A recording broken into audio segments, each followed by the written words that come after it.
और इस वक्त की बड़ी खबर आप तक पहुंचाएंगे। राजधानी जयपुर से सीएनजी एक बार फिर से महंगी हो गई है। आज 2 रुपए प्रति किलो तक बढ़ गए हैं दाम। पिछले 11 दिनों का अगर जिक्र करें तो सीएनजी 6 रुपए प्रति किलो तक महंगी हो चुकी है।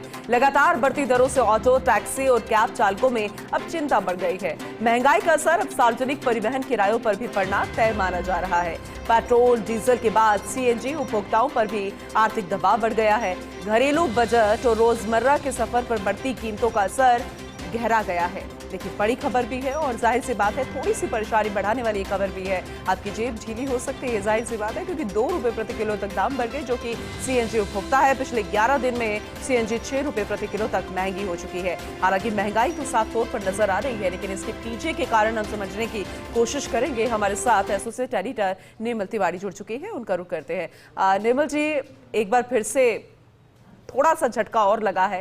ये थोड़ा कई लोगों के लिए बहुत ज्यादा साबित होगा। 2 रुपए प्रति किलो तक बढ़ गए हैं दाम सीएनजी के। एक बार फिर से जरा डिटेल में बताइएगा और इसके पीछे के वैश्विक जो कारण है वो भी। सुप्रभात पूनम। देखिए, निश्चित तौर पर आम आदमी की परेशानियां बढ़ती जा रही हैं। उसका सीधा सा कारण है मिडिल ईस्ट में जो युद्ध की स्थिति है उसको लेकर। हॉर्मुज स्ट्रेट जब तक खुलेगा नहीं तब तक राहत की उम्मीद की भी नहीं जा सकती।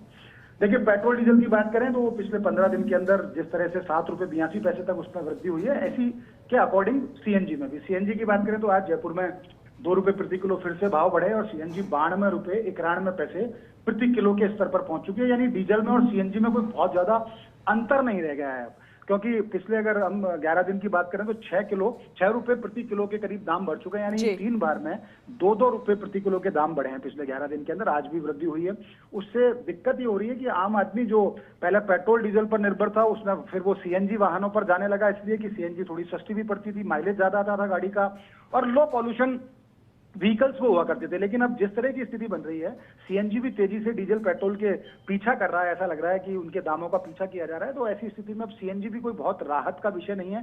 और इससे भी बड़ी खास बात यह है कि जयपुर शहर के अंदर हम बात करें, पूरे राजस्थान तो दूर की बात है, जयपुर शहर में भी सीएनजी के जितने भी पंप हैं उनमें से 50% पंप पर कल दोपहर में एक चस्पा कर दी गई थी, एक चिट, उस पर लिख रखा था साफ कि सीएनजी उपलब्ध नहीं है। यानी दाम बढ़े वहां तक समझ में आता है, लेकिन उपलब्धता भी नहीं है। यानी कि मांग और आपूर्ति में लगातार जो गैप है वो बढ़ता जा रहा है। उसका नतीजा ये है कि जितने भी सीएनजी पंप है उनके बाहर सैकड़ों की तादाद में वाहनों की लंबी लाइन लगी हुई है। सुबह से ही सीएनजी को लेकर के दाम बढ़ने के बावजूद आदमी ये सोच करके कि चलो सीएनजी उपलब्ध तो है, वो लेना चाहता है, लेकिन उसके बावजूद उपलब्धता भी सुनिश्चित नहीं हो रही। तो निश्चित तौर पर तेल कंपनियों को, गैस कंपनियों को इस मामले में सोचना चाहिए कि एक तरफ तो आप दाम लगातार बढ़ाते जा रहे हो, उसके बावजूद मांग और आपूर्ति में अंतर जो है उसको नहीं पाटने की कोशिश की जा रही है। ड्राई होते जा रहे हैं सीएनजी पंप। पेट्रोल डीजल जो पंप है वो ड्राई हुए हैं, खासकर सीमावर्ती क्षेत्र में, जोधपुर या बांसवाड़ा के उसके आसपास की बात करें तो निश्चित तौर पर आम आदमी जो गर्मी की वजह से पहले ही त्रस्त है, महंगाई की वजह से पहले ही त्रस्त है लगातार, क्योंकि पेट्रोल डीजल सीएनजी के दाम बढ़ते हैं पूनम।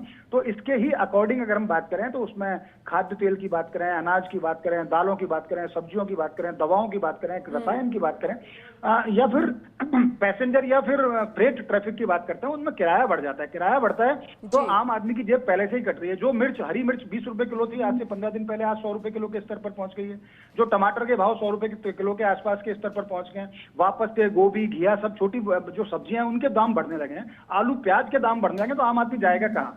तो निश्चित तौर पर कहीं ना कहीं राहत देने की कोशिश करनी चाहिए। राज्य सरकार को भी इस स्तर पर सोचना होगा कि वो वैट में अपने स्तर पर कमी करके कुछ अपने, कम से कम प्रदेशवासियों को तो राहत दी जा सकती है, जैसे सेंटर ने पूरे देशवासियों को राहत दी थी, उसके अकॉर्डिंग चल करके। लेकिन फिलहाल तो स्थिति यह है कि राजस्थान में देश का सबसे ज्यादा पेट्रोल डीजल पर वैट जो है राजस्थान के अंदर है और लगातार ये दिक्कत सामना और भी करना पड़ रहा है, क्योंकि राज्य सरकार का निश्चित तौर पर इससे राजस्व तो बढ़ा है पेट्रोल डीजल की कीमतें बढ़ने से, सीएनजी बढ़ने से, लेकिन एक दूसरा नुकसान भी हो रहा है पिछले दरवाजे से।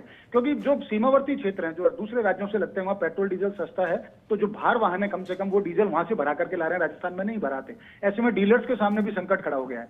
तो चौतरफा संकट का दौर है। यह बात सही है कि नियंत्रित इस्तेमाल करना चाहिए पेट्रोल डीजल या सीएनजी का, लेकिन जो नियंत्रित इस्तेमाल के लिए भी पेट्रोल डीजल और सीएनजी की उपलब्धता तो सुनिश्चित की जाए। एक तरफ दाम बढ़ते जा रहे हैं, एक तरफ मांग आपूर्ति का गैप बढ़ता जा रहा है, तो आम आदमी निश्चित तौर पर पिस रहा है। और ये बिल्कुल अच्छी खबर नहीं कही जा सकती, क्योंकि कल पेट्रोल और डीजल के अंदर कल दाम बढ़े थे और आज सीएनजी के दाम बढ़ा दिए हैं। तो पिछले 15 दिन से लगातार दाम बढ़ने का जो सिलसिला चल रहा है, एक ऐसी दौड़ चल रही है, अंधी दौड़ चल रही है पेट्रोल, डीजल और सीएनजी के अंदर, कौन किससे आगे निकलता है, उससे निश्चित तौर पर उपभोक्ता पिछ रहा है, उसकी परेशानी बढ़ती जा रही है।